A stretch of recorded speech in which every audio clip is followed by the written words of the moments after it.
Did you see the documentary?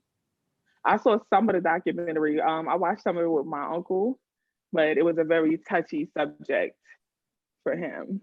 So I said I'll watch it on my own. You know, when you watch stuff with people who live through it, you know, they're like, that's not true. So I definitely want to go back and watch it on my own so I can have my own opinion and own perspective.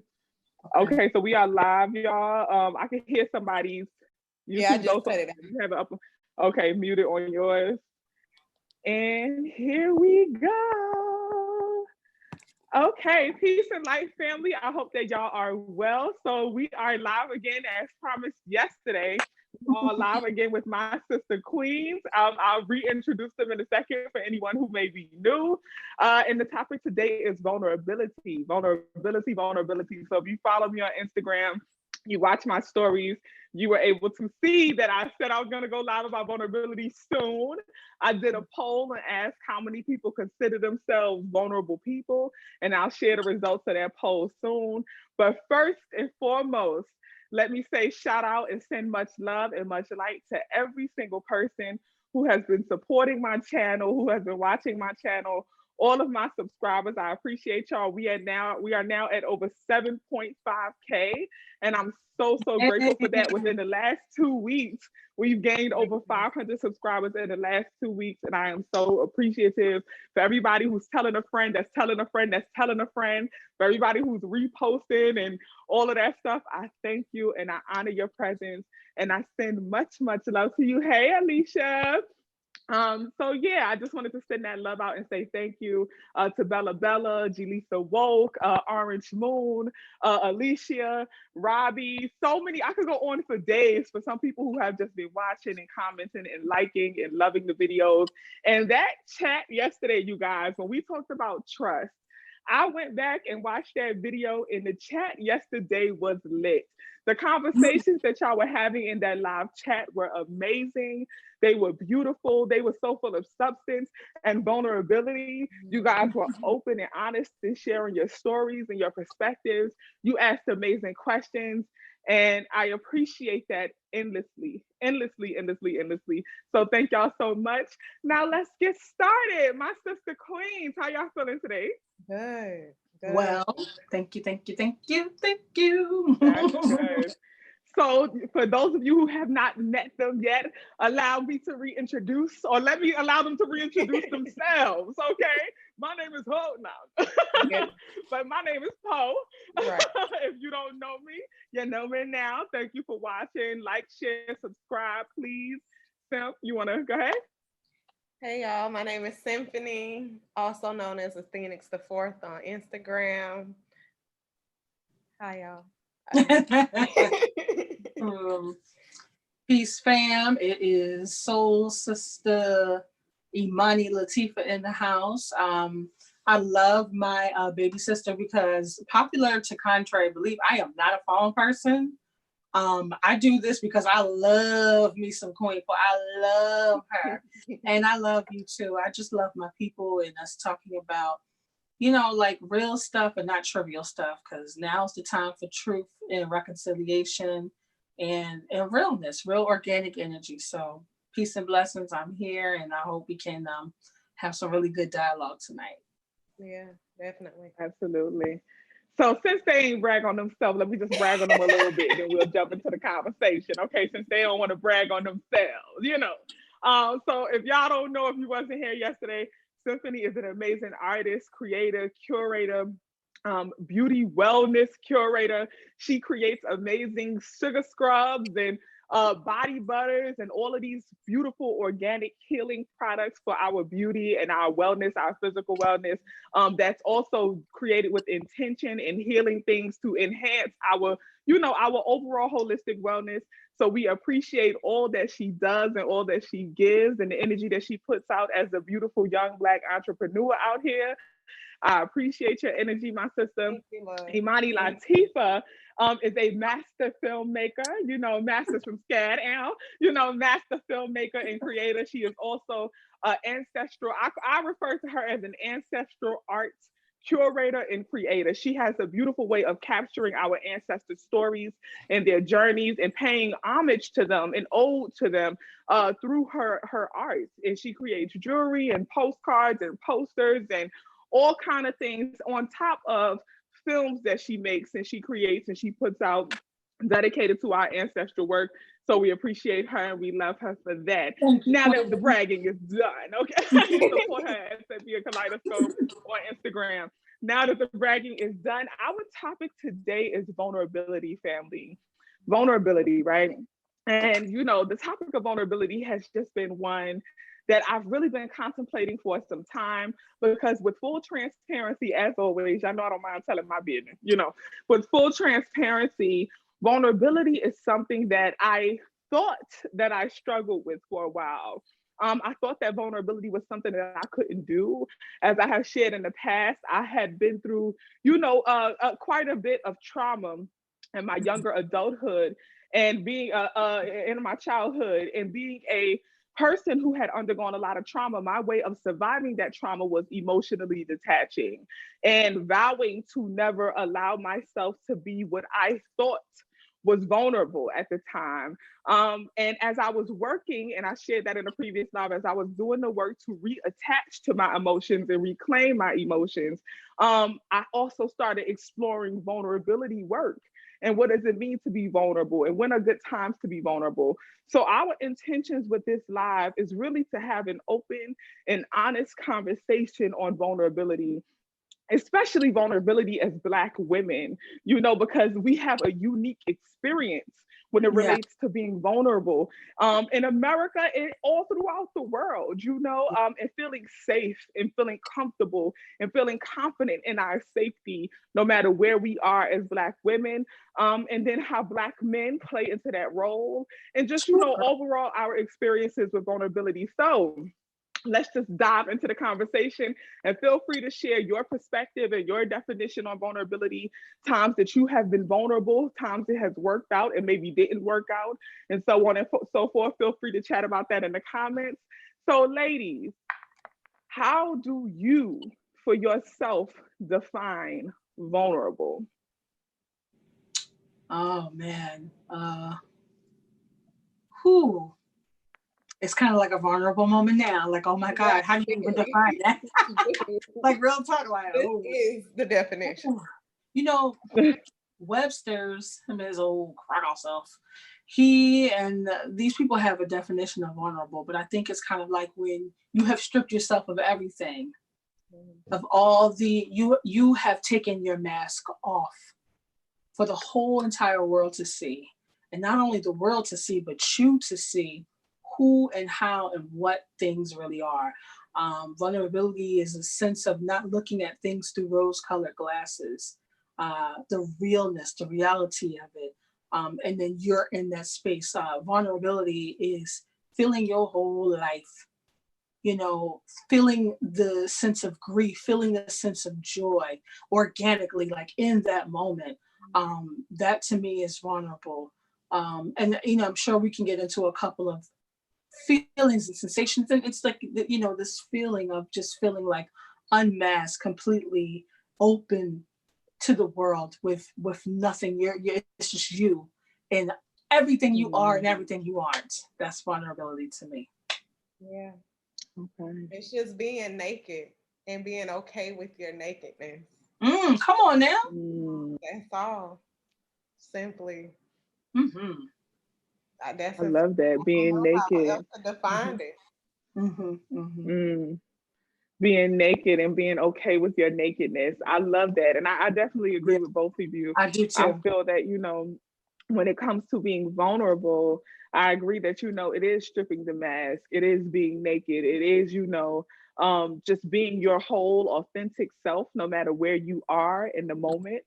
Just standing in your integrity and standing in your honesty of, you know, who you are and the space that you are in, and knowing the possibilities of what could happen. Because if we look at the definition that, you know, Webster and them gave us of vulnerability, it says to be susceptible to physical or emotional attack or harm. to be susceptible to physical or emotional attack or harm.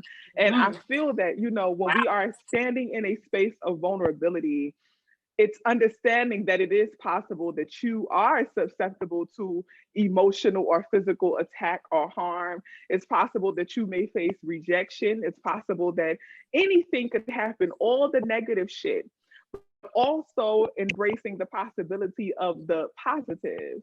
And the key, I think, about being vulnerable is doing it anyway, no matter what the outcome is, no matter what may happen.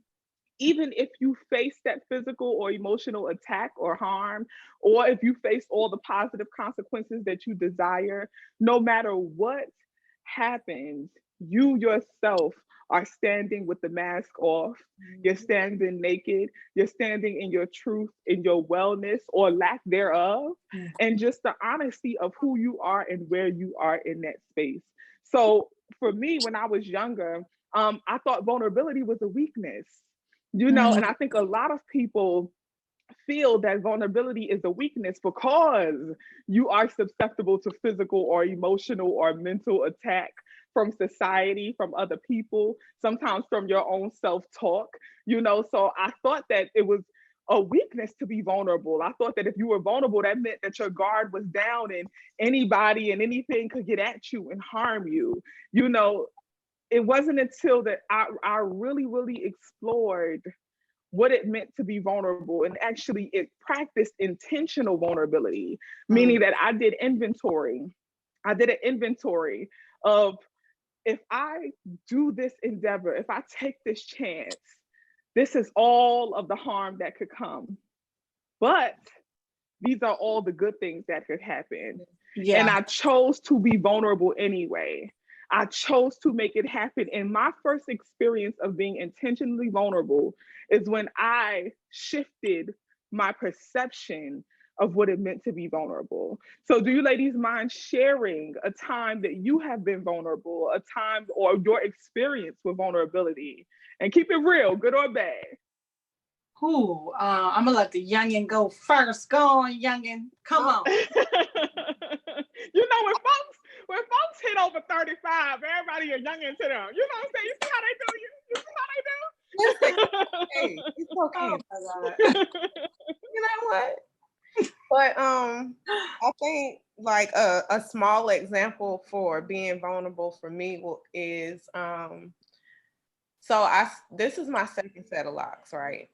And the first set, I combed them all out because I missed my fro. And then like I said, combed them out, had my fro, and then I was like, this not popping no more. So let me just cut my hair off. So I had my fade for 2 years. Okay. And that was like, because my granddad, and y'all probably noticed too, Black men look at a woman's hair as their strength. And if you don't have hair, or if your hair is not done, then what's wrong with you? You just have to go back in the house and try again because you're not keeping yourself up. Like, so a lot of my life, my beauty was tied to my hair. I always made sure I did something to my hair. Me and all my sisters, we do our own hair.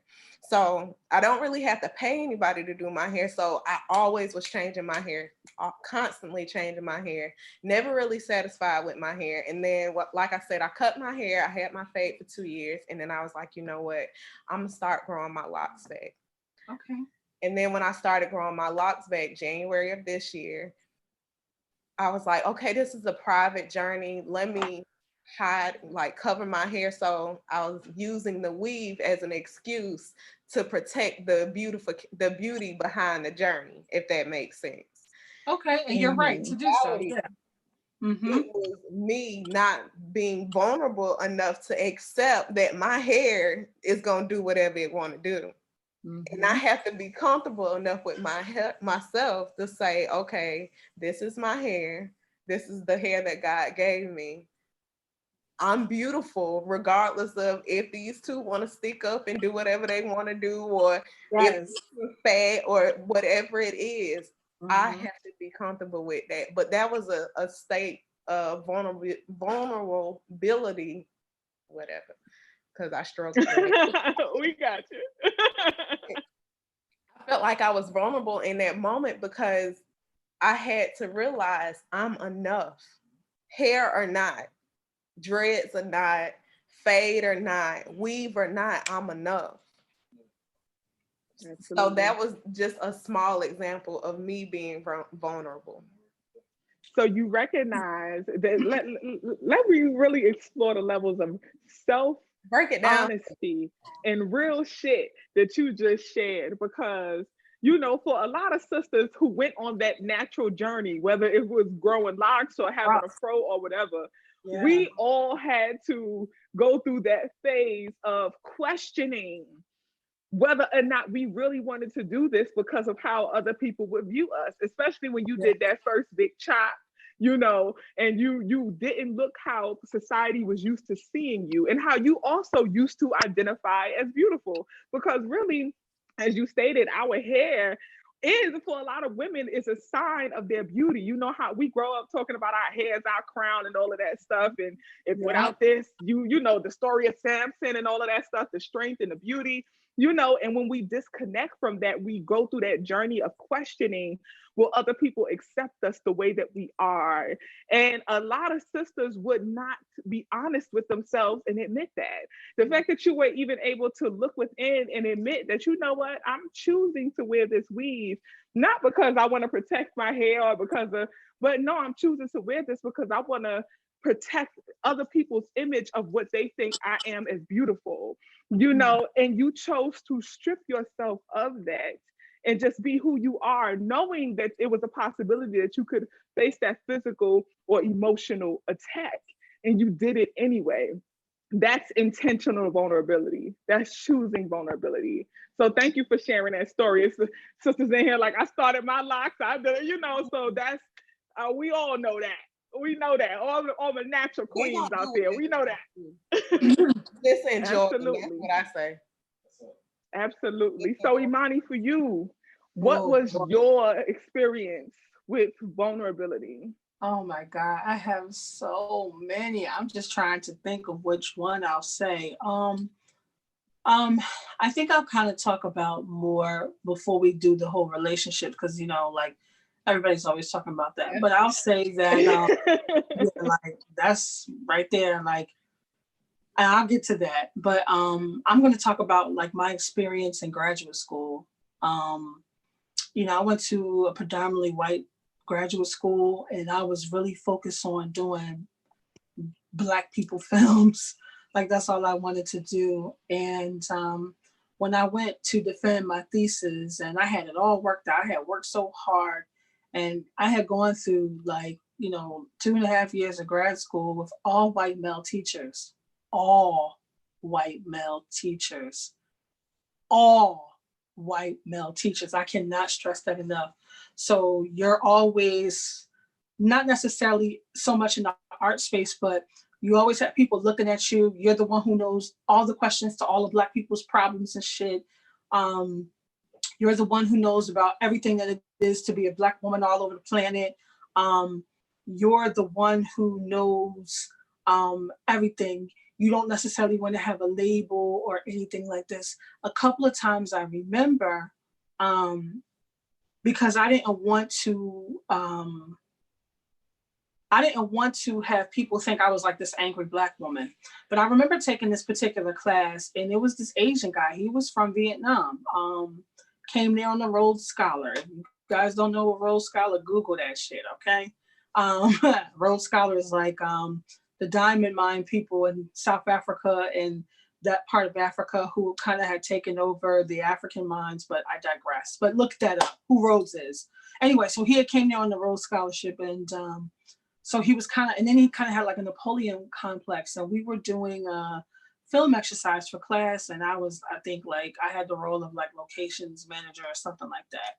And so one day in class, he became real belligerent with me. It was only me and one other Black girl in class. And matter of fact, when we finish this video, I'm gonna send it to her, ask her, does she remember this shit?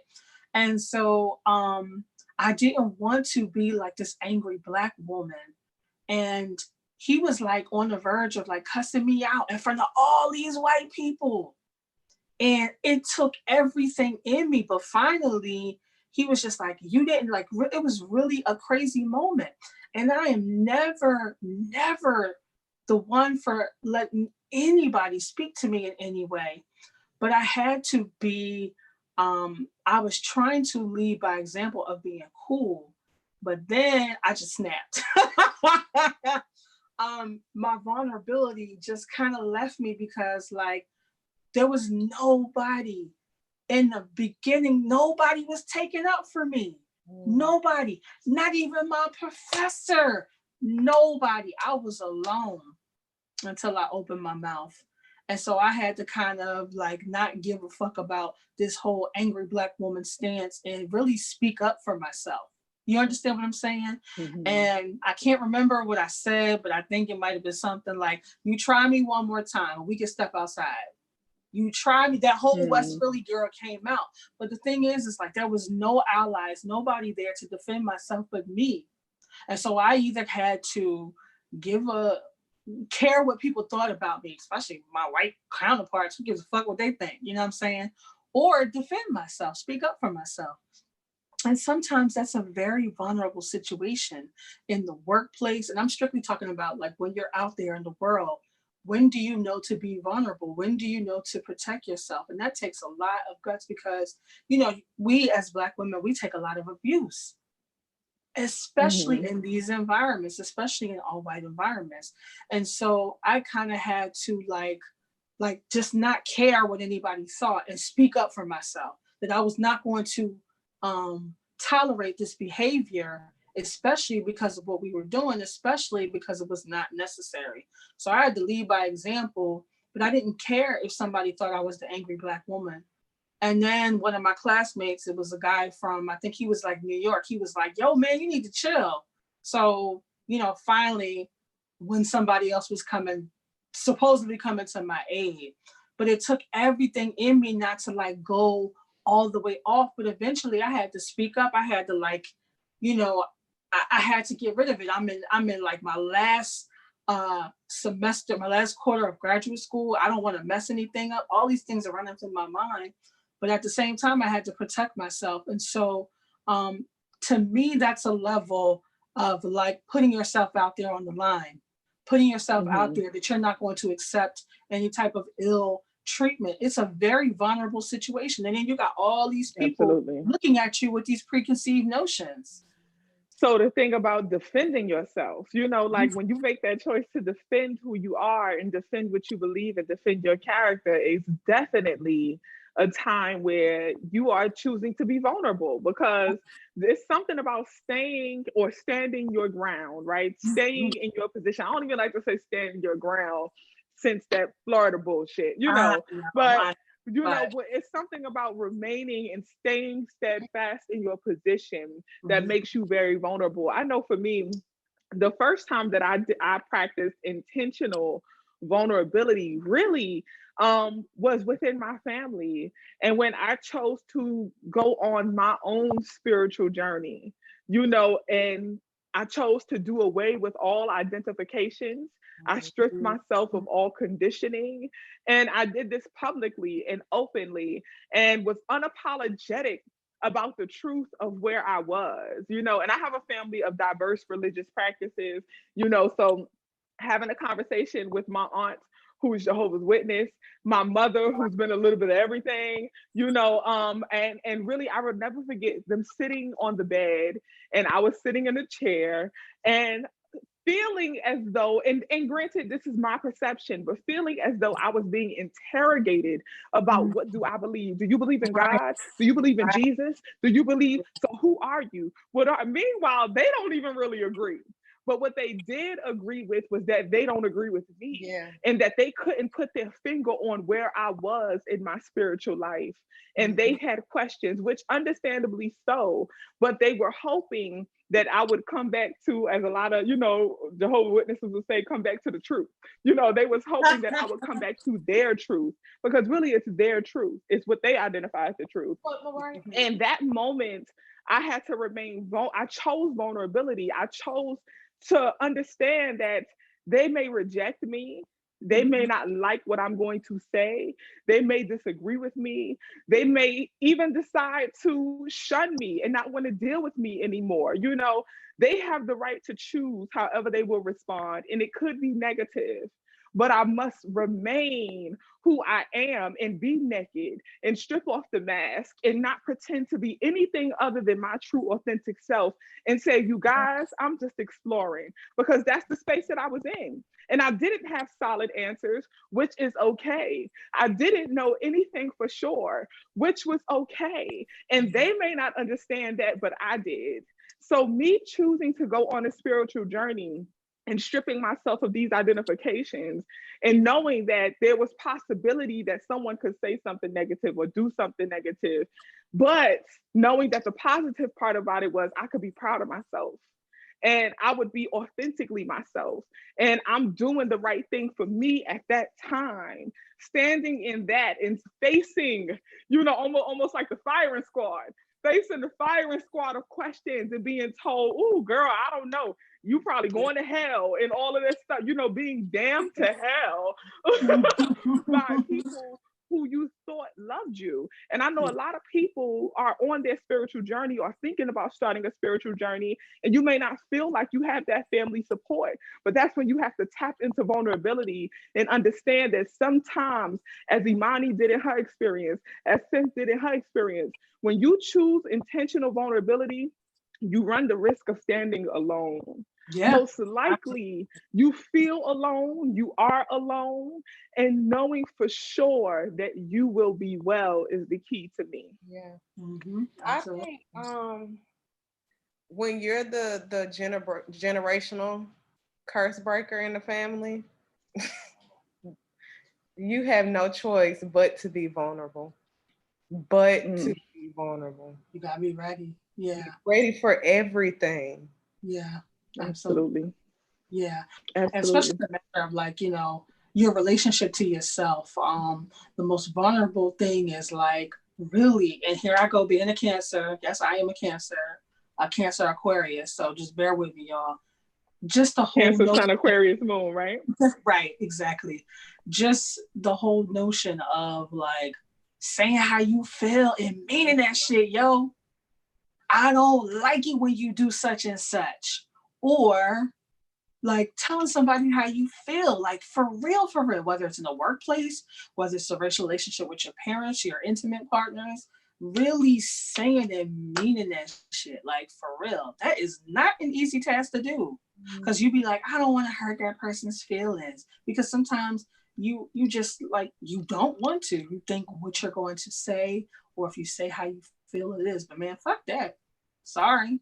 Absolutely. And I'm not saying that to be mean or cruel, but, like, it is more detrimental when you don't, because man, you put yourself in a hole when you don't come out and say how you feel, when you hide.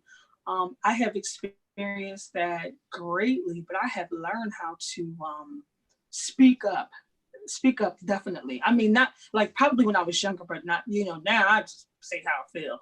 But I also agree that there's, you know, tact. You don't have to be mean or rude, but you can definitely, with all the love in your heart, say how you feel, what the bottom line is, you know? I think that's the ultimate form of vulnerability. Your feelings. Absolutely. You feel, like, really, like, what you like, what you don't like, really being honest about that. Like, I don't like global white supremacy. I'm just gonna say it. You know what I'm saying? I don't like it. I feel like now, as Black people, we're, and especially as Black women, people think that we're so angry, but we're not. We're extremely tired of being policed. We're extremely tired of seeing our people being, you know, murdered. We want to be vulnerable to love and to welcome in positive energy and just live. And that's just like a really broad thing, but just on the relationship with yourself, it's just important to say how you feel. Yeah, absolutely. Absolutely. Being honest with yourself, you know, and that couples in with knowledge of self, because when you know who you are and you know what you are, even if who you are right now is unsure, even if who you are right now is uncertain, that's because some days you are. Yes. Absolutely. So even in times when you feel unsure, even in times that you feel uncertain, you have the right to identify yourself that way and to stand in that identification. If you can say, I don't know, it's powerful. I'm not sure, it's powerful, because really where the power lies is the vulnerability. The power lies in standing firm. The power lies in saying, I don't know, and I don't care if you understand that. Oftentimes, so many people seek to be understood. We seek to have someone connect with us, which is natural. It's human nature. Nobody but nobody can make it out here alone. Shout out to Mama Maya. Nobody but nobody can make it out here alone. We all seek connection. However, I think once we realize that connection doesn't truly come from being understood, it comes from understanding. So when I'm able to look at someone and say, I'm going to speak my truth, I'm going to say how I really feel, I'm going to tell you who I really am. And it's not so that you can understand me, because if you do, I feel you. But if you don't, I also feel you. Because at one point, I wouldn't have even understood me. Yeah. At one point, I would have even probably had a misconception of who I am, depending on my perspective. I think the power of vulnerability is real when you are able to look harm, look danger, look the opportunity of despair in the face and say, you know what, fuck it. If you coming for me, come. I can handle it. I am well. I'll be all right. And that's where your wellness lies, knowing that you will be well. In that moment of vulnerability, when you are susceptible to harm, when you are susceptible to danger, knowing that you can walk through that fire, you can walk on that bed of coals, and you will be well regardless. That is where the power lies. I just want to say real quick that I was thinking about how the whole behavior, and I'll say behavior of vulnerability, is something that you learn as you are in this wilderness called North America. Thank you, Master Elijah Muhammad, the Nation of Islam, the wilderness of North America. But you think about it, like how children are. Y'all know them little kids that be like, she ugly.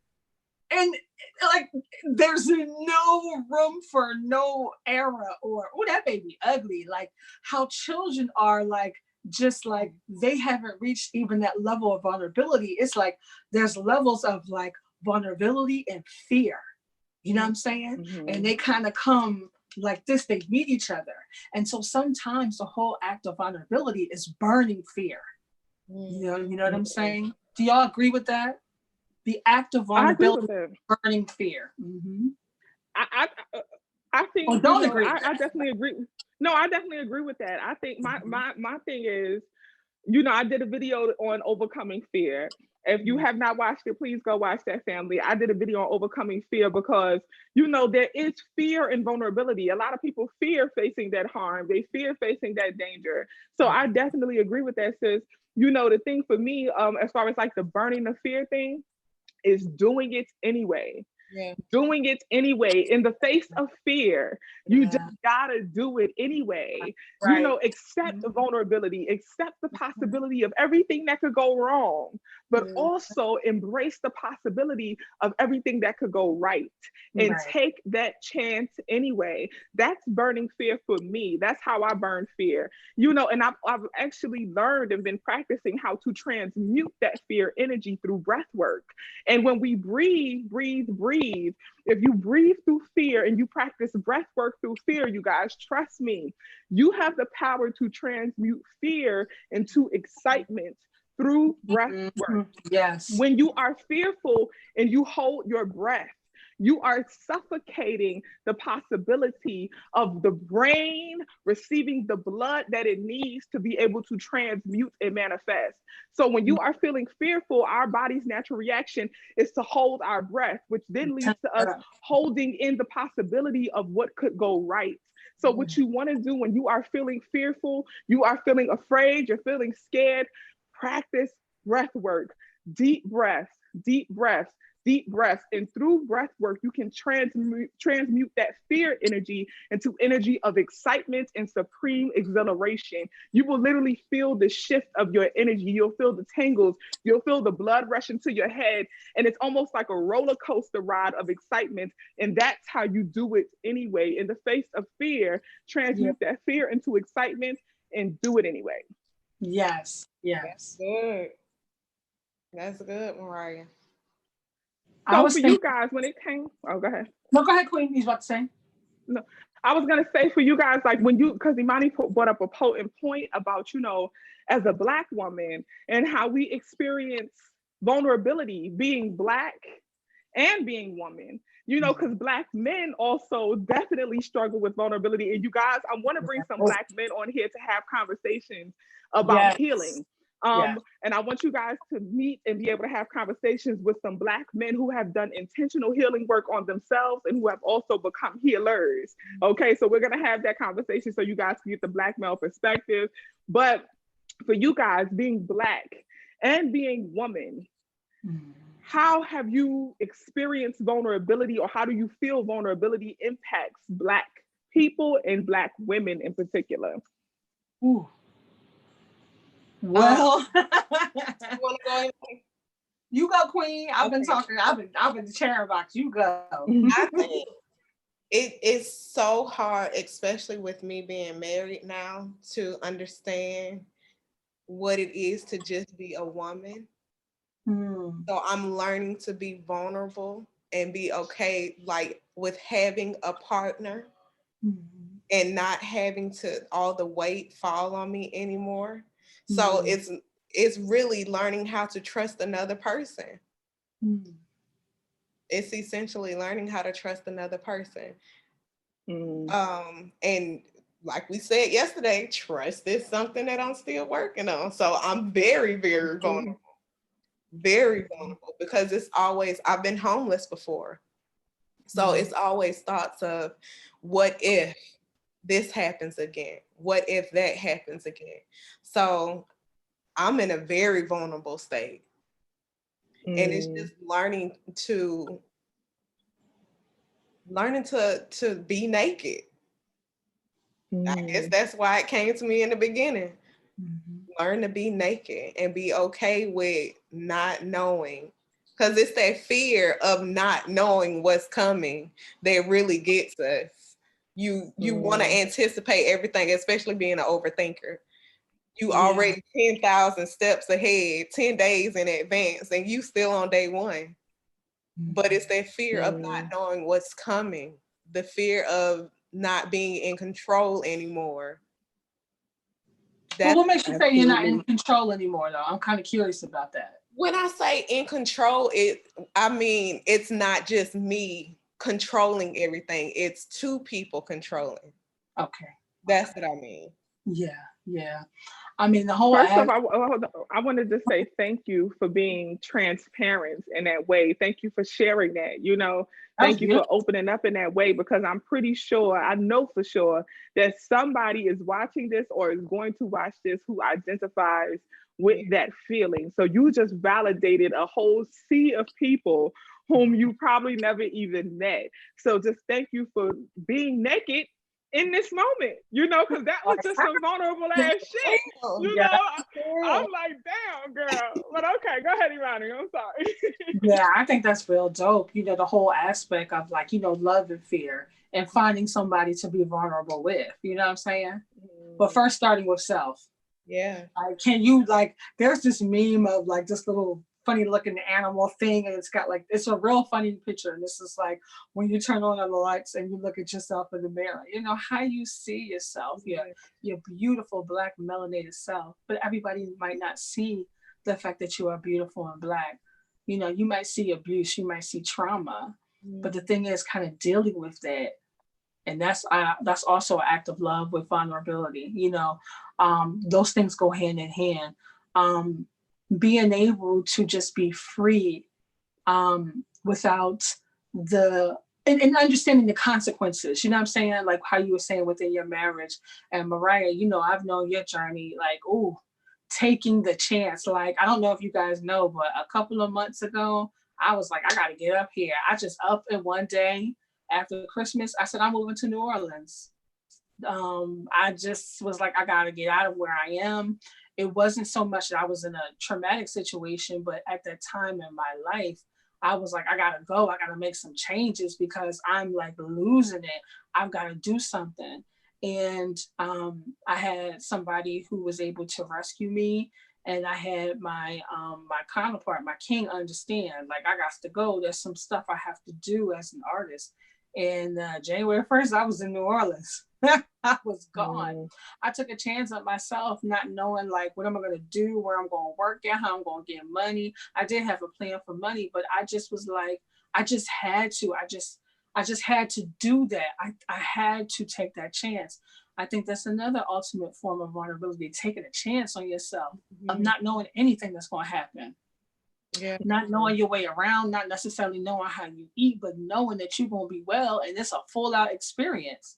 And it was, man, absolutely amazing. You know what I'm saying? I think you should always take a chance on your vulnerability, because that's how you get these grand experiences in life. You know what I'm saying? I'm not saying put yourself in any type of harm's way. I am not nowhere near saying that. But I'm saying taking that chance on yourself is something you really want. Something you really want to do. Like all the people who wanted to travel, but they don't have a passport. Or all the people who wanted to finish their education and have like 3 children and they're married and they don't know how they want to do it.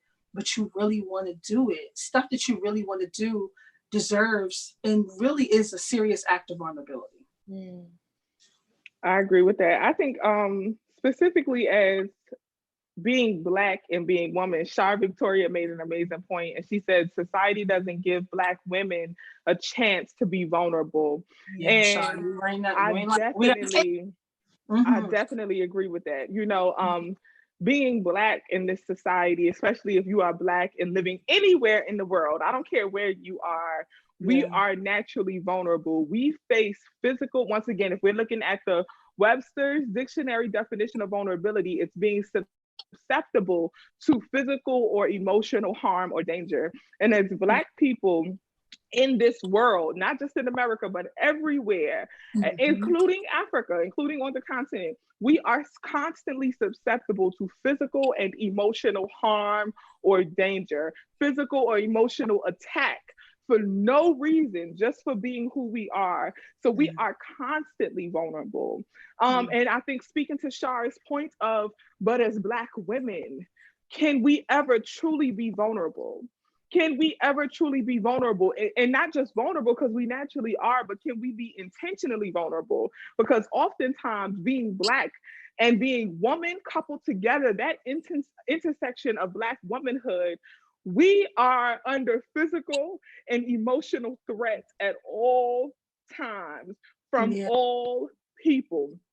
Every other race, all other gender identities, Black women are under constant physical and emotional threats from everybody. And oftentimes we don't feel like we have a safety net.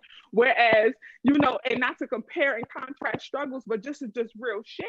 Whereas oftentimes the Black man can find safety in the arms of his Black queen, right?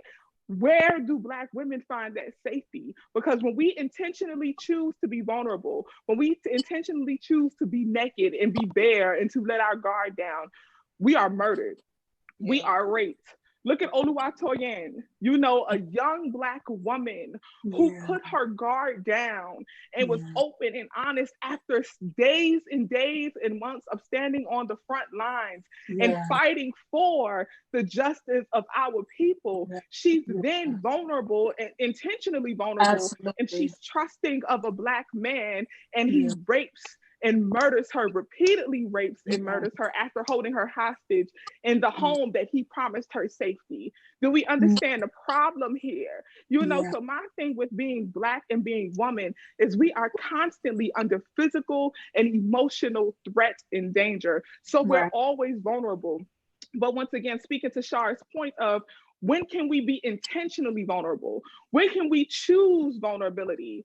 We constantly have to go up with our protection, with our guard. We have to go out and we have to wear the mask. We have to wear the armor, because if we don't, who will protect us? Who will save us? And I think the lesson that we've learned time and time again is no one. We have to save ourselves. Imani? Well, exactly. I think the most sacred thing that I've learned from my mother and the elders is that the vulnerability is, especially for Black women, is within sacred sister circles. What Queen Afua has done for many years. Even, I don't know if you all are aware of Barbara O. Barbara O was doing this probably like 30, 40 years ago. She was in Daughters of the Dust. She was the one who played Yellow Berry. And I know you all seen Daughters of the Dust, but if not, you should watch it if it's still on Netflix. She played Yellow Berry, which was a very vulnerable character for her, coming home from this big city and staying home and not necessarily caring what people think. But I find that the ultimate vulnerability is in sacred sister circles where you can bleed naturally and you will be safe, you will be welcome. Without sacred sister circles, how do you bear your soul? Because you got to be able to have some type of release. And what Sister Shar was saying, and thank you so much for your comment. I think we have to create these sacred spaces where you can be vulnerable, where you can take that mask off. You know what I'm saying? Where you can do the real work, because I notice, and maybe you'll speak to this, Mariah, Queen Poe, of traveling to different cities and different places where I've noticed the women might be a lot more, I don't want to say feminine, but I'll say softer. I don't even want to use the term mouseier, but with Black women, because we're always on the front line, we have to be on 1,000 because of our safety, because of us, being in harm's way so often. We have to be 1,000 on some protecting stuff. But then you go to places like Italy or Brazil and you notice the women are all very feminine and, it's just a different vibe. And I think we should study how the women who are not Black in Italy and Brazil. Right. Well, Black women there's a different vibration with how they deal with their vulnerability when it comes to that environment. And I guess you could speak to, I've never been to Italy. You've traveled there. So I'm sure you can speak to the women with, there's just I was actually followed in Italy. I was followed by a man in Italy. So Black women also are not safe in Italy. I was followed by a man in Italy, followed around the street. I was walking down the street in Italy by myself because, as y'all know, I solo traveled. And this is when I did the 7 countries. And Italy was one of those countries I went to. You can go to my Instagram, I documented journey. But I was definitely followed in Italy by a man. I was walking by myself and recording videos and taking pictures and stuff like that. And, I felt this man following me. And as I was walking down the street, I was, as y'all know, I always try to go to the Black neighborhoods and stuff. But this time I wasn't. I was in a predominantly white neighborhood in Italy, walking through and just minding my business. And this guy started following me. And he followed me for blocks and blocks. And no matter which way I tried to curve, if you know anything about Italy, it's very tightly compacted. No matter which way I tried to turn and curve and turn and curve, he was following me, and he made that clear. So I just walked diligently and I act like I didn't notice him until I got to a busy street. And when I got to a busy street, and this is the recommendation to all the sisters, if you are ever in this situation, when I got to a busy street, I made a scene, okay? I showed my ass. I turned around, stop following me. Stop fucking fire. I went in and I did that to get the attention of other people. And thankfully, some men came to my aid and they snatched him up and hemmed him up, and he took off running. And then they made sure that I got back to my hotel room safely. But I was very afraid for a while after that. I was very afraid for a while, and I've been followed in Brooklyn. When I was living in Brownsville, Brooklyn, I was followed home a few times from the train station. I was followed home in Brownsville. And thankfully, in one of the situations, some guys on my block hemmed him up. I made a scene and they hemmed him up and got him off the block. And I was okay after that. But then a guy who they knew and they were familiar with, because he lived in the neighborhood longer than I had, he would follow me home on a regular basis and harass me. And they did nothing. They did nothing. He was just the guy. He was a homie. So it was okay for the homie to harass me. So I just think, no, I've told my story of South Africa and what happened to me in South Africa, and that's on the continent. So I just think as women, we have a very unique, vulnerable experience, no matter where we are, especially Black women. Yeah, I think that's really intense, because it's kind of like when you, and that's a whole nother realm of things, like solo traveling, and that the whole vulnerability of you even having the guts to do that. You know what I'm saying? Because that really is something. And it's kind of like, how are you practice? Like, you have to be so careful. But I do believe there's solace within other Black women, especially our Black women organizations that travel, Black women all over the place. You've got to find those special people that you can be vulnerable with. Because right now, at this time, 2020, we need it. There's a spiritual shift going on, where we've all taken off these masks because we've been in the house so long, keyword mask. But I mean, like the mask of really just identifying of who we are and how we are and what we're going to do in this space, in this wilderness, I agree with that. Mm-hmm. Yeah. So I okay. Go ahead. Before No, go ahead, sis. It pisses me off that we just can't be safe. Like, why is it that people just be going around fucking with people? Like, why can't people just be yourself, be happy with yourself? Yeah. That just it's a crazy world. People got, but when you think about like the whole aspect of power, the ultimate people who have been vulnerable is people of African descent. We have given everything, especially Black women. We don't want to give no more. We want to be vulnerable in our own groups. We want to stay to ourselves. But every time you try to do that, there always seems like there's a problem. I don't know if you ever noticed, like, you might be out, you might be with your homegirl or with your whoever, and here comes somebody else. Here comes Karen talking about her 2 cents. Did I ask you for your fucking 2 cents? Like, come on.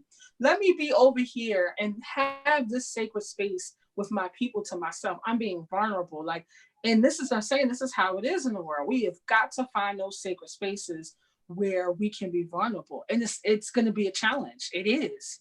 The challenge is real, but I believe that we can find it. I believe that I don't think it's a challenge. I think we know the need. We see the need. We have people that have the resources. We just have to stop shaming people for feeling, for doing, for being. We have experiences. Okay. They have that experience. That's their life. You can't change that. All you have to do is be empathetic so you can understand their situation, so that you can say, okay, I accept you. Thank you for telling me. Thank you for being vulnerable. How do we move past? That is so sweet. I agree with that. I agree with that. But the thing is, honestly, it is realistic because we do it. Yeah. So it's possible. That's the thing. It's possible because we do it. But my thing is that I think since what you're speaking on is validation. Yeah.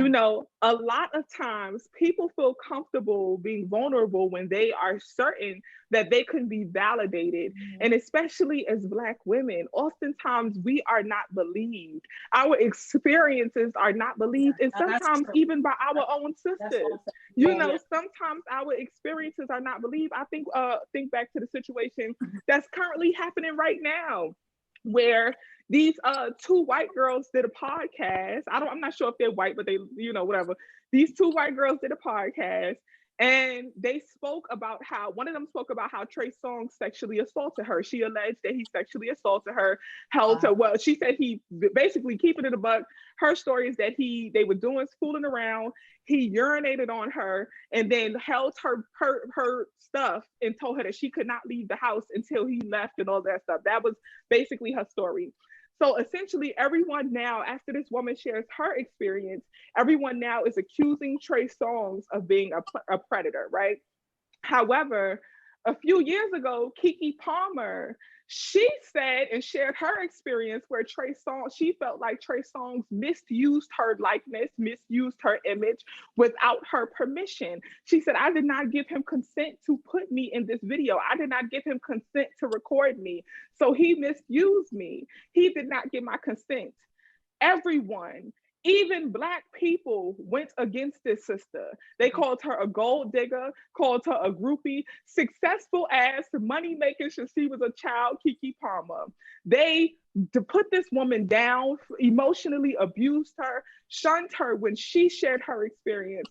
But a woman of another complexion, of another ethnicity, shares her experience, and now it's being investigated. But the beauty about documenting things the way we do now is Keke Palmer said this was going to happen. In her interview on The Breakfast Club, please go back and watch it. She said, when a Black woman says he did something, we're not believed. But if another woman of another ethnicity says somebody did something, all of a sudden the world galvanizes for them. They come together, they protest, the guy's under investigation. But why is that? Why is the Black woman's experience constantly invalidated? You know, and I think you're right, we do know why that is. But as Cymph was saying, for us to feel safe, for us to feel like we can be intentionally vulnerable, we don't have to go up with our guard. Because, you know, we put on that guard, we put on our armor, we have to put on our mask of protection. And the world deems that as us being angry. The world deems that as us being the angry Black woman, because we have to come in feeling protected, you know? And for us to feel safe, taking off that armor and taking off that guard, I really agree with you, Cymph. It's about validating the Black woman's experience, even if you are the perpetrator. Yeah. Even if you are the one being accused. Because oftentimes, you know, once again, as I said earlier, Black men can normally find safety in the arms of a Black woman.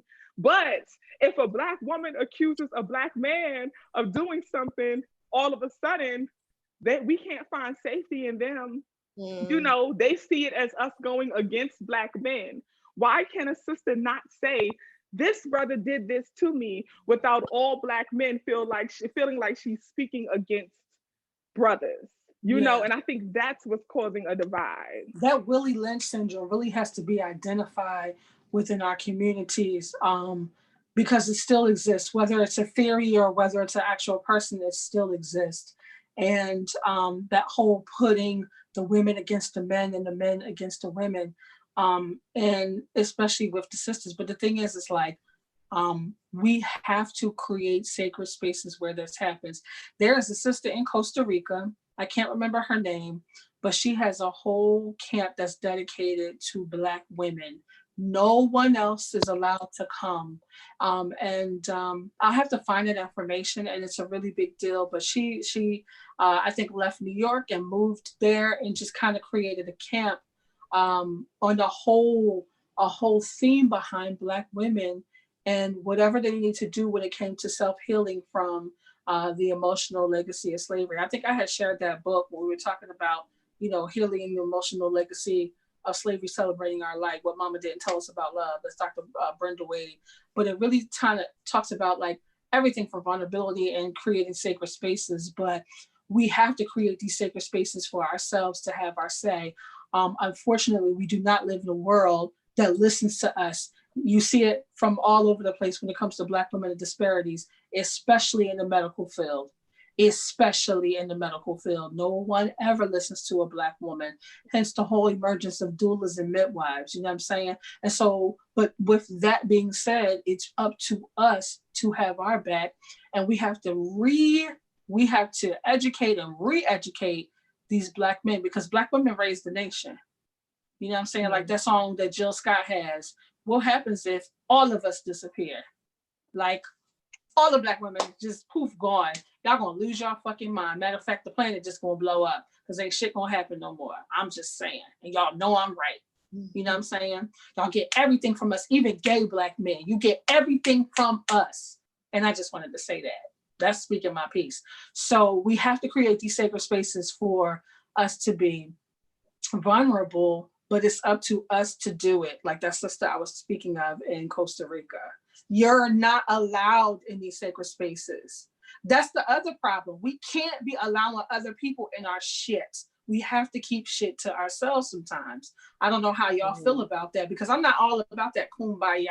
Forget all of that. We have to have sacred stuff to ourselves, because how are we supposed to maintain self if we don't? Yeah.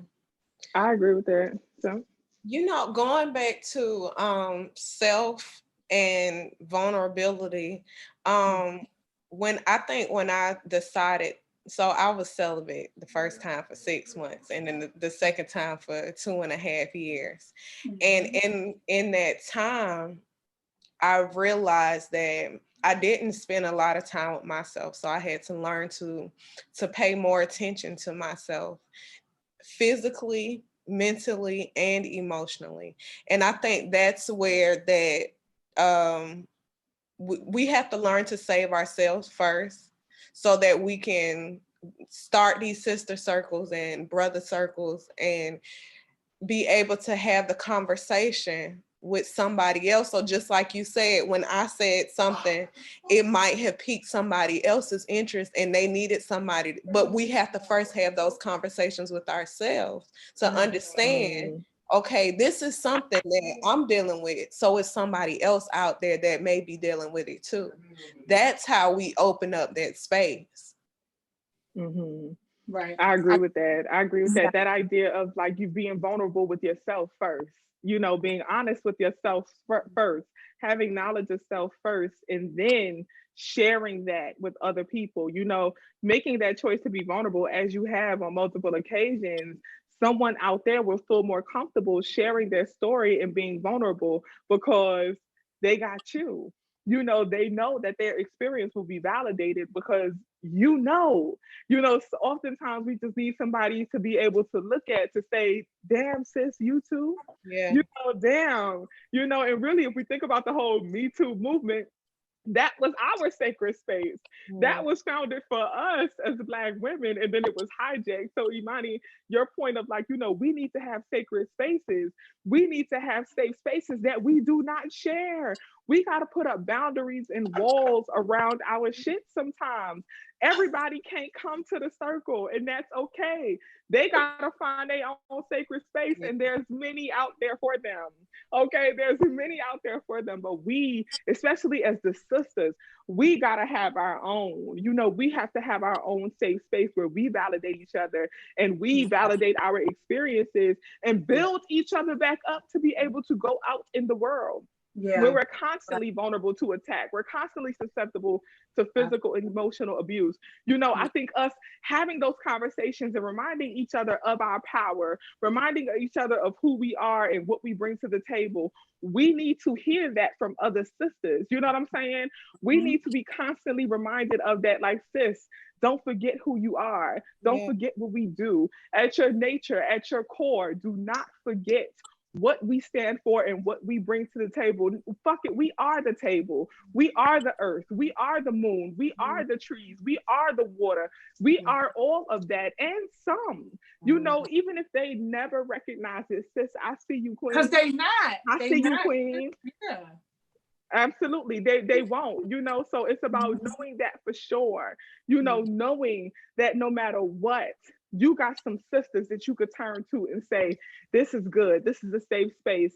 And I think that's what rebuilds us up to be able to go out and do what we do, which is nurture, which is protect, which is to care for, and being unapologetic also about setting our boundaries. Setting our boundaries.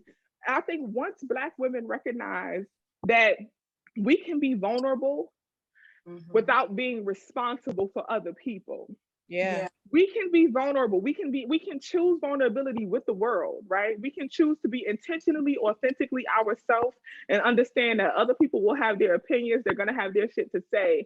And we're not responsible for their opinions and their feelings. I think oftentimes as Black women, we don't feel like we can be intentionally vulnerable because then we feel so responsible for the feelings, because we're naturally nurturers, we're naturally caregivers, and we want other people to feel good. So we don't ever want to do anything that makes someone else not feel comfortable, not feel seen, feel hurt, feel harmed. So sometimes we hold our breath. We breathe in our stories. We suffocate on our own experiences out of protection for other people. So I think once we as sisters decide that I come first,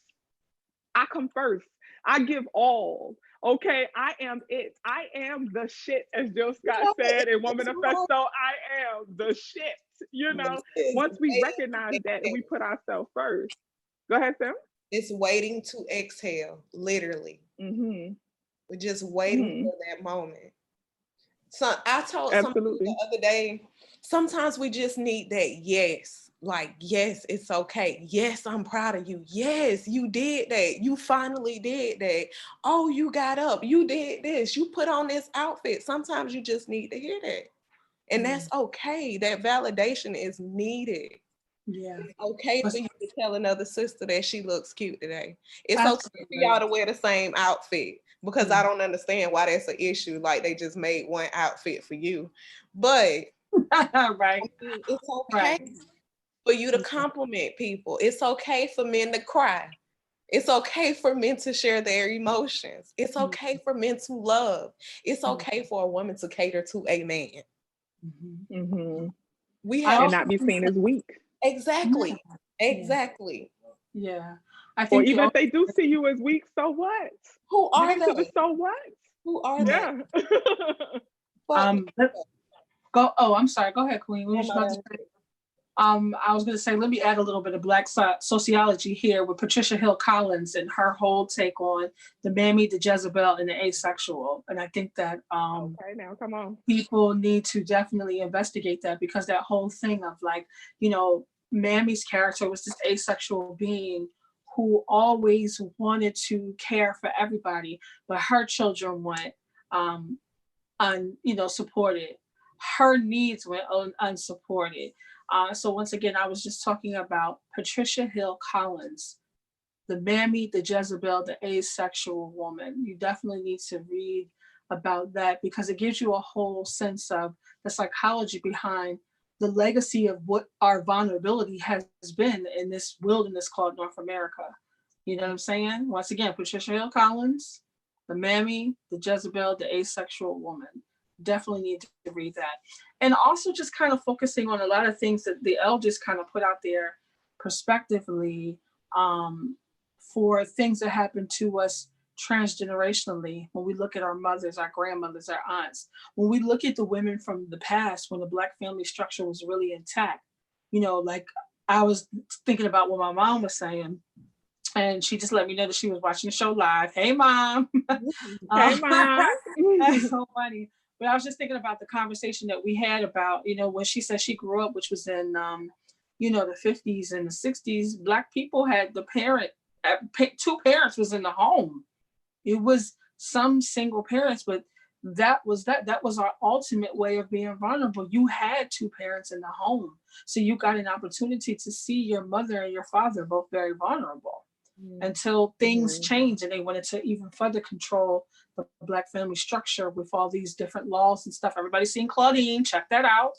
Claudine with James Earl Jones and Diane Carroll. Yeah. But these particular films I'm speaking about kind of speak to our Black existence. So the character in Claudine allows herself to be vulnerable, because that whole thing, I don't need a man, that's some bull crap. We do. Absolutely. We need each other. We need to find ways to be vulnerable with each other. But sometimes we don't have the words to articulate it. And I think that our scholars, I think that our psychologists, our Black thought people have put certain things in place that can really help us identify how it is to kind of help us support and not giving our stuff away. Thank you, Insashot. Wait a minute, I'm going to say our name wrong. Not giving our stuff away. Yes. I remember when I was little, my mom had this giant poster for colored girls, and it was from the 1970s, but it was a huge poster who considered suicide because the rainbow wasn't enough. And I never understood when I was little until I became an adult what that really means. That means being vulnerable at your own right and not having somebody walk away with all of your stuff that you didn't give them. Yeah. Absolutely. Vulnerability is keeping that love of self for self. keeping that love of self for self. You know what I'm saying? And that is Absolutely. not something, you know, that's just something like just wise women tells, you know what I'm saying?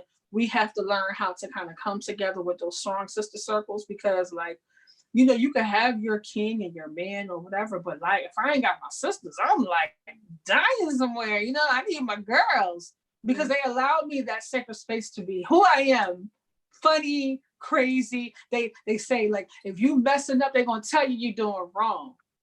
If you need to cry at 3:00 in the morning, they're going to tell you you can be vulnerable with your soul sisters. And so my sisters that are watching, like, please, please, please find them buddies, find them homies, find them sacred women that you can partner with so y'all can like lean on each other, be vulnerable with each other. You need that. Yeah. Absolutely. So what you was gonna say? I forgot. Because I started thinking about other stuff while you were talking. And it made me think about I don't know if it's still on topic, but if you think about back in the day, they tell you to be submissive. So growing up, I thought as a woman, my idea of a woman is to be submissive to her man or any man. So then I took on this whole idea or this persona of a woman that does everything that a man says that she's supposed to do. And I didn't have an identity for myself. And then I when I got celibate, girl, I'm telling you, it'll work some things out. I realized like being a woman is being vulnerable, yes. It's being submissive, yes, but it's being submissive to the right person. It's being vulnerable to the right person or people. It's being vulnerable to in the right situation. Absolutely. That's what we need to be teaching instead of saying be submissive. Do I learned a lot, girl. That whole like be submissive thing is real. You know what I'm saying? Because my philosophy, and what I know for sure is I was taught how to be a wife. Growing up, I was groomed to be a wife. I was taught how to be a wife, but I wasn't taught how to be a woman first. I wasn't taught how to be a girlfriend. I wasn't taught how to date. I was just taught how to be a wife. And because that's all I was taught, I was practicing wife duties even in relationships prior to full adulthood. And the toxicity in that is a part of wife duties is submitting according to how we were taught and how we were raised. And because I was practicing wife duties, I was submitting, but not even realizing what I'm doing is I'm submitting my wellness to someone else. Why? Because I wasn't a woman first. I didn't know who I was first. I didn't have that knowledge of self, which brings us back to that full circle conversation of vulnerability in the very beginning. It's about knowing thyself first, knowing who you are without the mask, knowing where you stand, what you believe, what you think, identifying your highest supreme energy on all holistic levels first. And then you can choose to share what you will with the world. Then you can decide what your boundaries are. Then you can decide who do you trust to even be a part of that sacred sister circle? Who do you align with? In order to know what you align with, you have to first know who you are. And then when we transfer that into choosing vulnerability in relationships and choosing to submit to someone, I think when you know who you are as a woman, it's okay to submit. But submission does not mean departing from what you know for sure.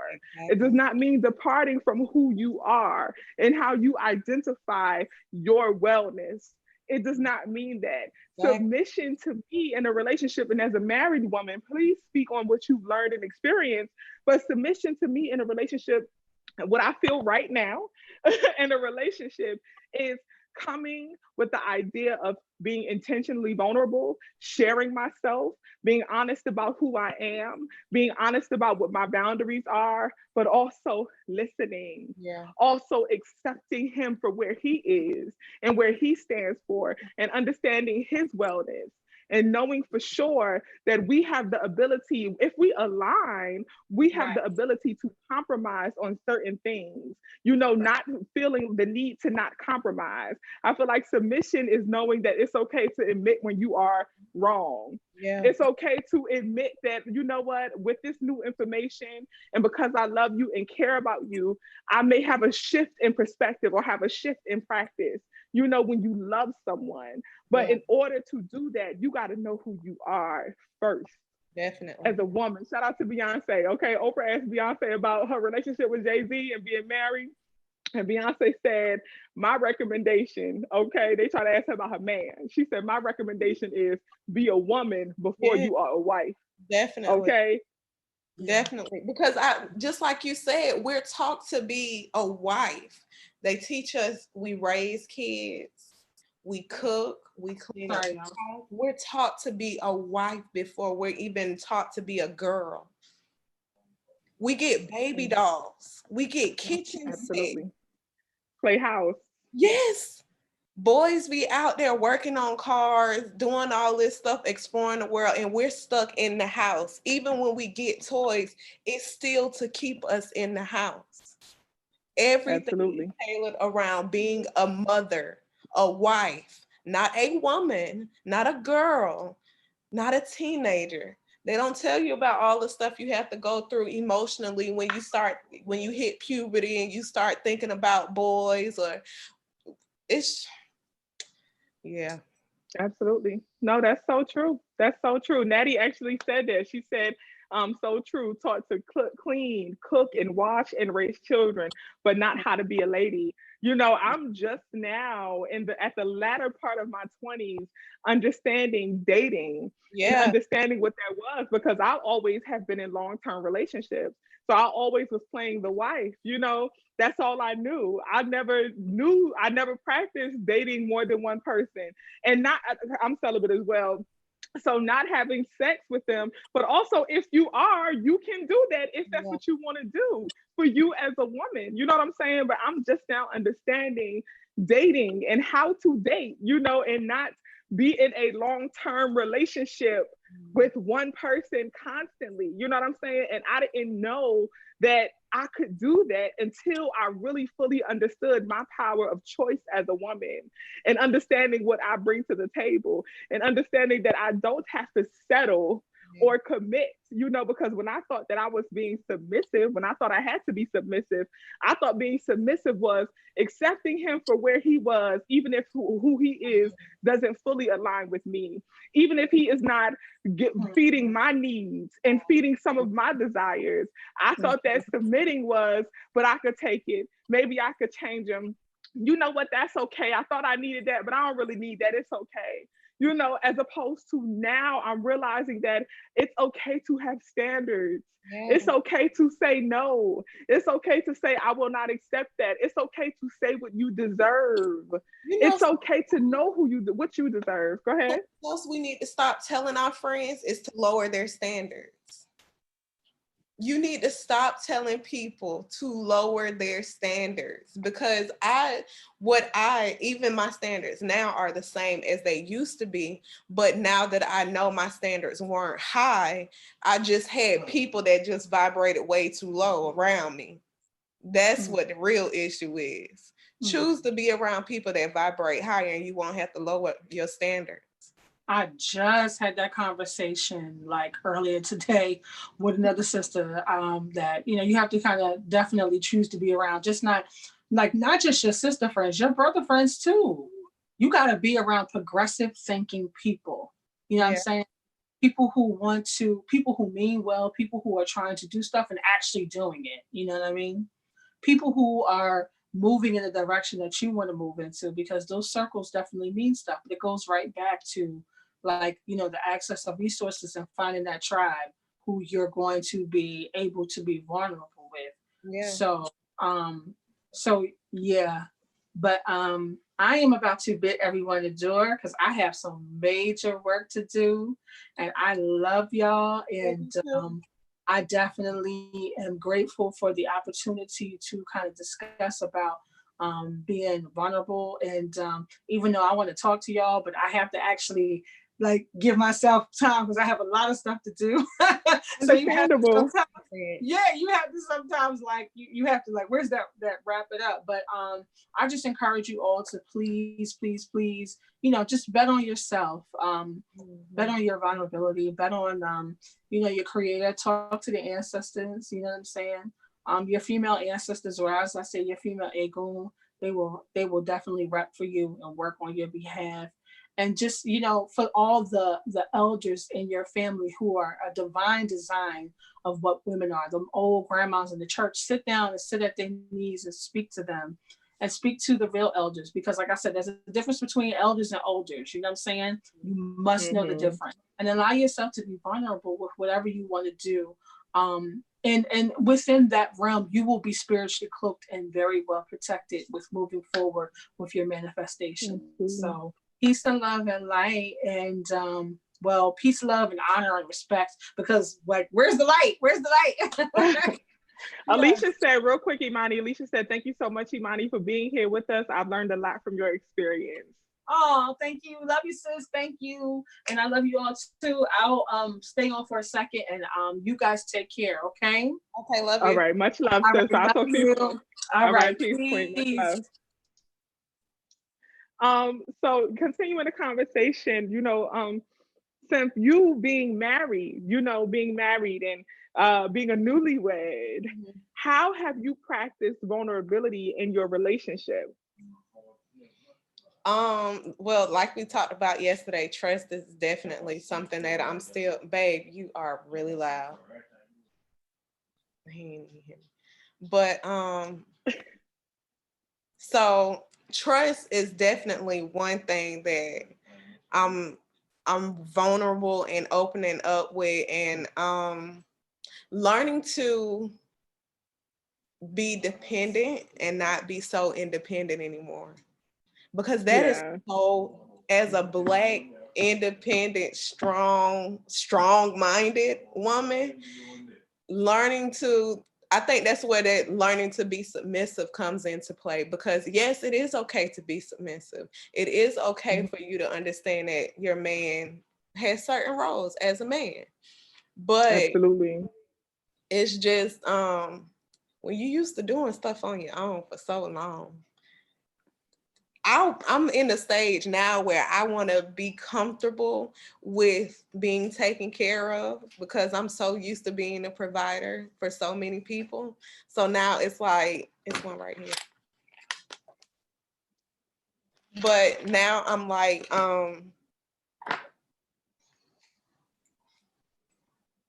sorry. It's okay. I lost my train of thought, but now you were saying how you so used to being a provider and like nurturing so many people, but now I'm in a space where I just want to like be taken care of. I want to understand what it's like to just relax and not have to worry about anything.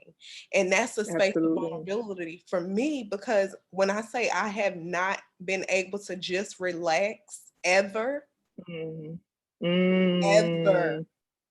Yeah. Like I was taking care of my baby sisters, cooking, cleaning. So I've never just had the opportunity to just be like, you know what? I don't want to work today, so I ain't gonna work ever. Like I just want to see what that feel like. Honestly, sis, like, let me tell you, girl. So when I went to Bali, right? I know you are aware of that journey. When I went to Bali, I had left everything behind. I had quit my job. Yeah. I had packed up all my stuff, put my stuff in a storage unit. I paid that storage unit up for a year. And I booked that flight and I left by myself. That started my solo traveling journey. Left everything that was comfortable, or what I thought was comfortable, behind. Didn't have a job. I had saved some money, but I didn't have a job. At that time, I didn't have an income coming in, completely living off savings, but I went to Bali. And a lot of people talk about how when I was in Bali, I was glowing, and they thought it was because of where I was. But really, that glow didn't really have too much to do with Bali. That glow came from, that was the first time in my entire life that I did not have to take care of anything or anyone but me. That was the first time in my life that I didn't have to consider anyone or anything but what I wanted, what I needed, what I desired. I didn't have a bill to worry about because I had paid up my storage. I had paid up my cell phone bill for the money I saved. I didn't have any rent because I had left my apartment, left everything behind. I didn't have any care in the world other than myself. And I remember waking up that first morning in Bali and deciding to take a shower and recognizing that I didn't have to worry about who else was going to use the bathroom or who else needed to use the bathroom. I didn't have a bill to worry about. I didn't have anybody else to consider about anything. I could go eat when I wanted to eat, swim when I wanted to swim, and do whatever it was that I desired. That was my first true experience with freedom.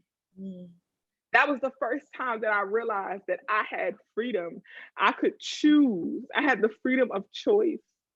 That was the first time. And that shit was magical. And if I had not been vulnerable, if I had not taken the chance on life, really, because once again, vulnerability is understanding that you may be susceptible to physical or emotional harm. If I had not taken that opportunity of shit not working out, because I quit my job. Okay, I was a teacher for the Department of Education, a good city job, benefits, okay?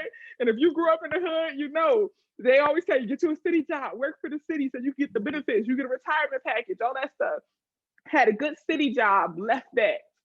Had a secure apartment that I have found, worked hard to find, good location, decent rent price in New York City, left that behind. Everything that I thought or was raised to believe was safety, I left the safety, which took extreme vulnerability, but it worked out. It happened for me. And I've been so beyond blessed ever since. Because that first moment of really saying, you know what, fuck it, I'm gonna just take a chance and see what happens. And it working out, guess what? I've taken another one. And another one.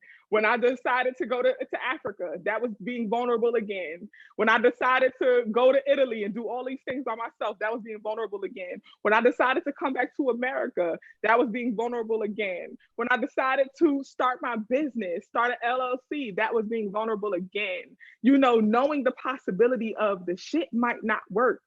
People are not going to understand. People are not going to agree. They may not get it because they ain't done it. And they may not have known anybody else who's done it. But I had to realize that this is who I am. This is what I feel. This is what my spirit is telling me to do. You ain't got to believe in it. You ain't got to care about it. You ain't even got to understand it. I don't really need your validation because I know who I am. So I'm going to be vulnerable and I'm going to do my shit and I'm going to make this happen. And if it work, it work. If it don't, damn it, I will be good regardless. Because I know I'm protected. You know, as Imani was talking about, I got that ancestor energy around me. I got that God energy around me. My spirit guides is around me. I know I'm being carried. My grandmama was a powerful woman. I know that sister is with me every day of my life. I am well. My auntie vowed to me, she's gonna make sure I'm good. When she passed away, before she passed away, she vowed it. I know that sister got me. She's shown up so many times. You know, so just trusting my wellness, trusting my spirit guides, trusting my ancestors. And when I'm questioning whether or not I should be vulnerable, should I take the chance? Should I make it happen? Should I make the choice? Should I do it? I just have to go back to my favorite mantra. I am well. And do that shit anyway. Do it anyway. That's my recommendation on vulnerability. Count, you know, as Imani was saying, we got to count on our ancestors. We got to count on our spirit guides. We got to count on them. We got to trust them. You really can't say you venerating. You really can't say you believe in if you ain't giving them the opportunity to show up and show out now. How are you going to say you believe in God if you ain't giving God the opportunity to show up and show out now? You got to put yourself in that vulnerable space so God can show you that God is real. You know what I'm saying? We got to put ourselves in that position of vulnerability so God could come in and say, you know what? You've been praising me. You've been telling people about me. You've been telling people that I exist. You've been validating me. So now let me validate you. Let me show you how much I appreciate you. Let me show you how much I care about you. You got to give God, your ancestors, your spirit guides, the universe, a chance to show up and show out for you. And in order to do that, you got to put yourself in a vulnerable position, to me. Yeah. You know, like, so I'm the only one in my family that's done a whole bunch of stuff. Like, my granddad went to college, but I'm the only one of the kids that went to college. So I'm the one that's really been breaking the generational curses. So that's really been a whole vulnerable thing in itself. But when I got to college, like, I didn't know anybody else around me. Of course, the people that I graduated with, they were about to go to college, but college was a new experience to me. Me opening up to new people and actually having conversations and getting to know people was new, because like I said, it's just been me, my sisters, my mom, and my grandparents, like, most of my life. So it's only been me venturing out to have conversations, be around other people. That was a whole nother experience. Like, even now, I don't even like being in big crowds because that's just entirely too many people.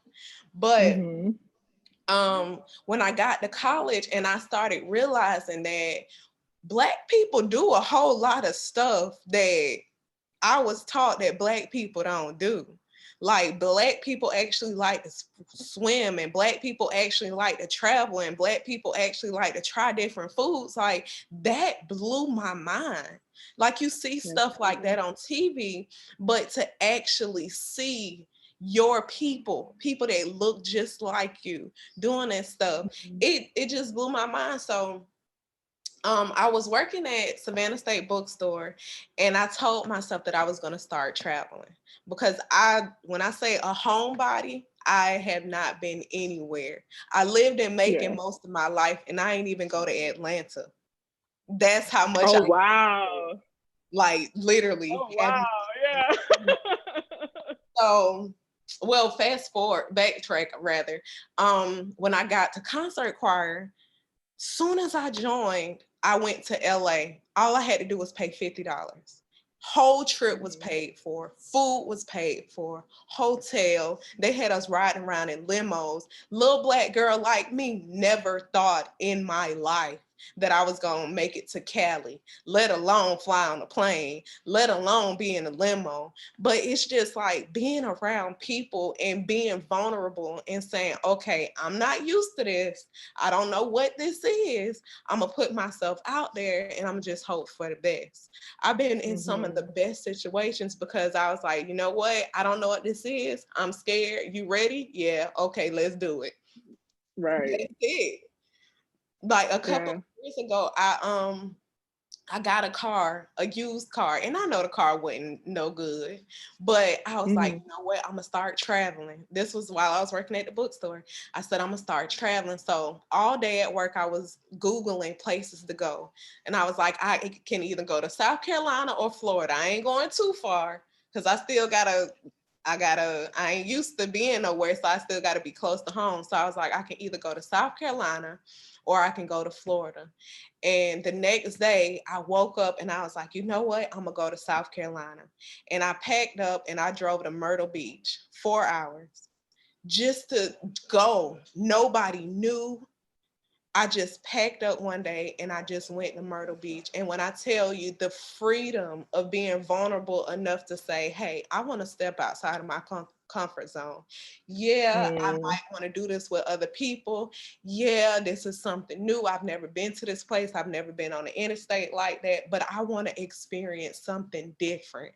I'm tired of being scared. I'm tired of being bound to this place. I'm tired of being bound to this mindset that other people have put on me. I want to know more. Just wanting to be vulnerable enough to step outside of your comfort zone. Step outside of fear. Be okay with, yeah, I'm scared of this, but what's on the other side of this fear is so much more important. So much more important.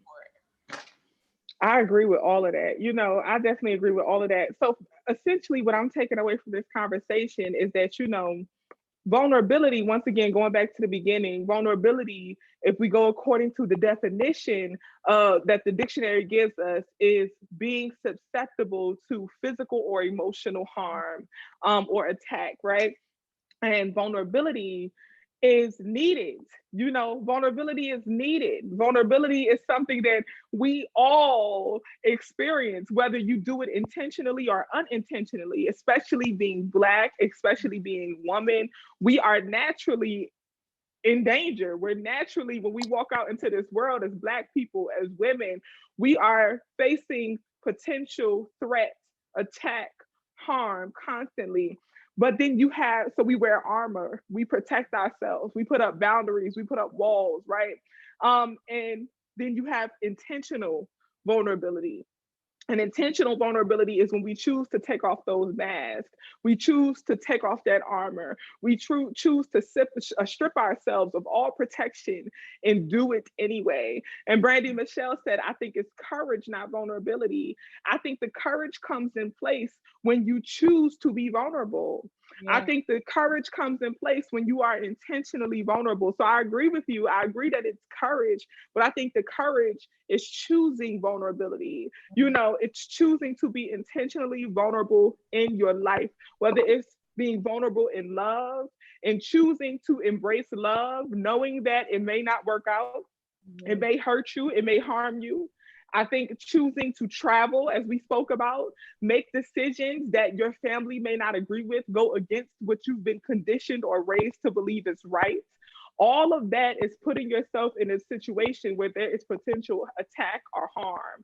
You are putting yourself in a vulnerable situation. But when you choose to do it anyway, when you have the courage, you embrace overcoming the fear and you do it anyway, knowing the possibility, that is what it really, really takes. It's about intentional vulnerability. And on the other side of intentional vulnerability is where the success truly lies.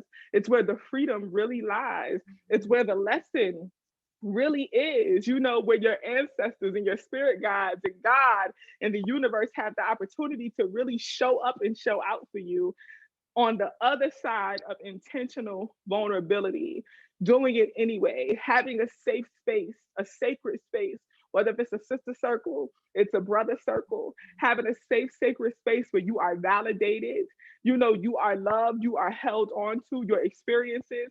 And even if you don't have it in the physical, you have one right here. You know, you have a safe space with some sisters and some brothers, because I'm gonna bring on some Black men once again to speak about healing and their journey of healing.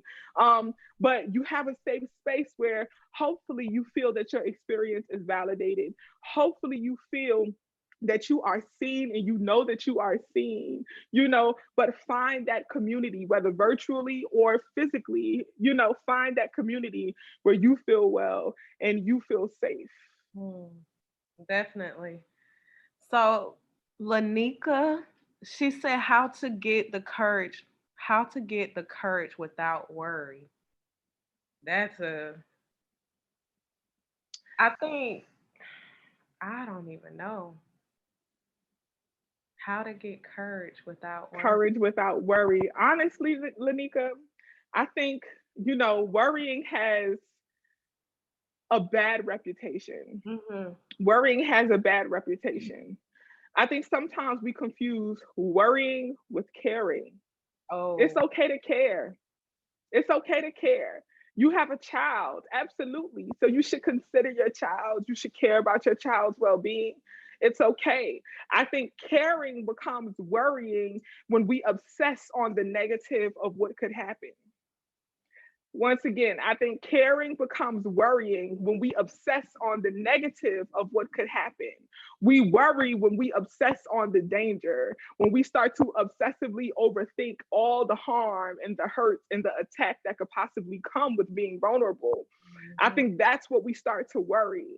But to cure that worry, to prevent your caring from turning to worrying, I think it's about trusting your ancestors, trusting your spirit guides, trusting God, and knowing I am well. I am well. My child is well. I am well. I am protected. I am liked. I am loved. I am safe. My pathways and gateways are cleared. I am a sacred space. You have to say these mantras to yourself. Speak these mantras over your child in order to prevent your caring from turning to worrying, where you overthink and you obsess over the negative.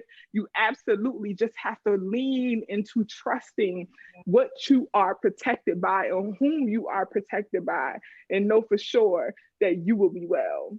And another thing, I don't know if other people are visual like I am. I write sticky notes. I am the queen of sticky notes, um, index cards. I will write something out 10 times, 15 times, however many times I need it in order for it to keep processing in my brain. And I'll put it everywhere. I have sticky notes over my kitchen sink. In my classroom at work, I have sticky notes over my desk. I ask my coworkers for us to come together to put some sticky notes in the hallway where our bathroom is, because I want us to always be reminded, because sometimes you forget.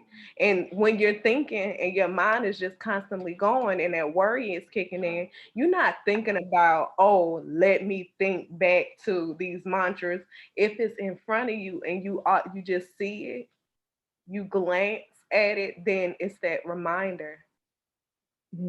It's just a constant reminder, like, oh, okay, I got this. I'm gonna be okay.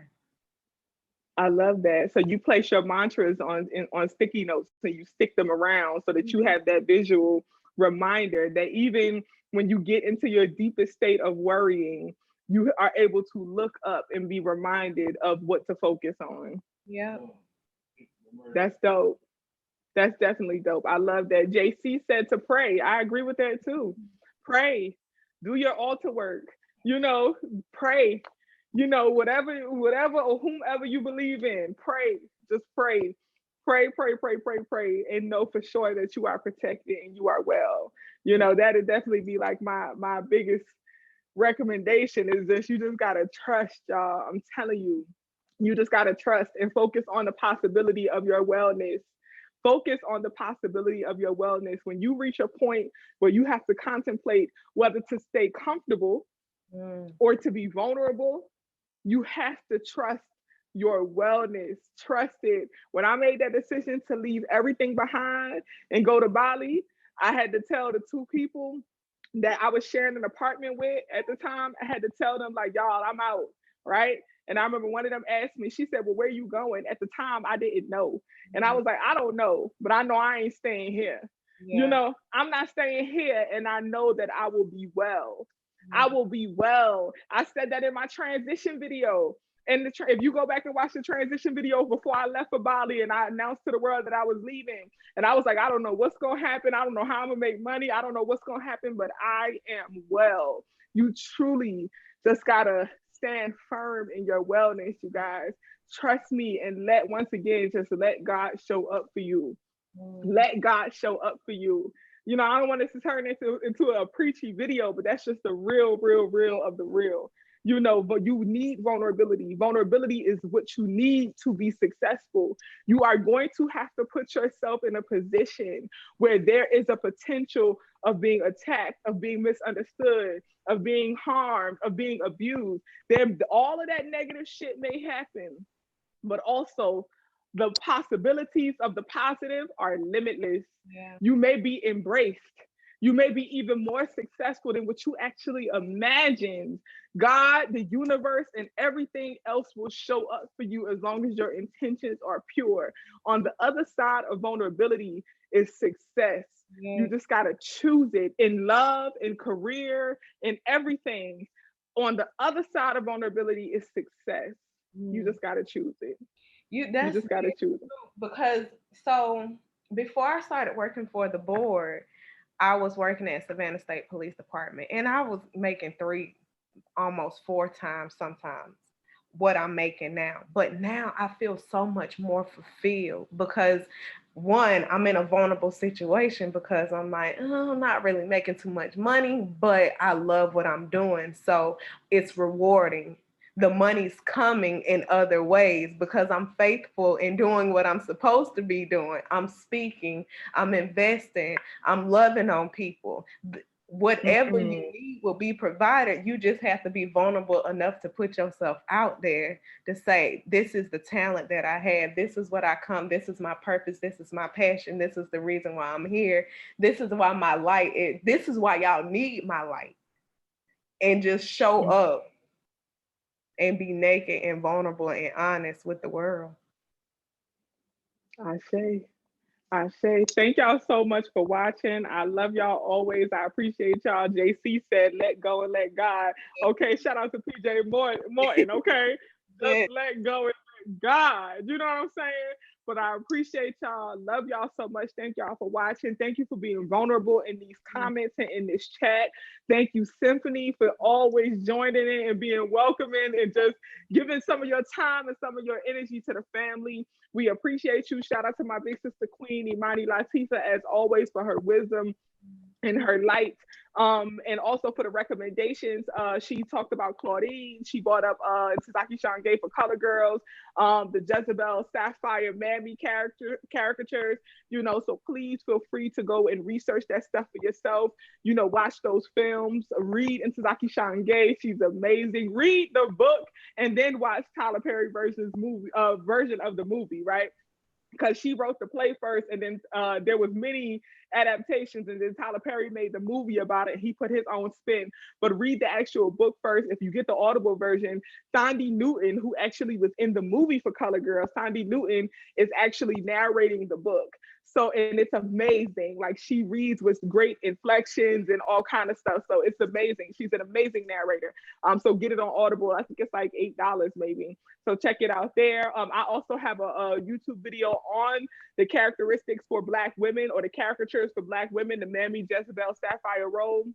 Please, please, please check out that video if you want a deeper understanding on how these caricatures have affected the view of Black women and how we are able as Black women to transmute these characters of the Mammy, of the Jezebel, of the Sapphire, you know. So please watch that video to understand how we as Black women have the power to transmute and really reclaim being the Mammy, being the Jezebel, being the Sapphire, and embracing that as a part of who we are, you know. So watch that video for a little clarity on that. I appreciate y'all. And I love y'all, you know. I thank y'all so much. Yes, so many plugs, so many plugs. Much love, family. We'll see y'all soon. Peace and light. Have a good night.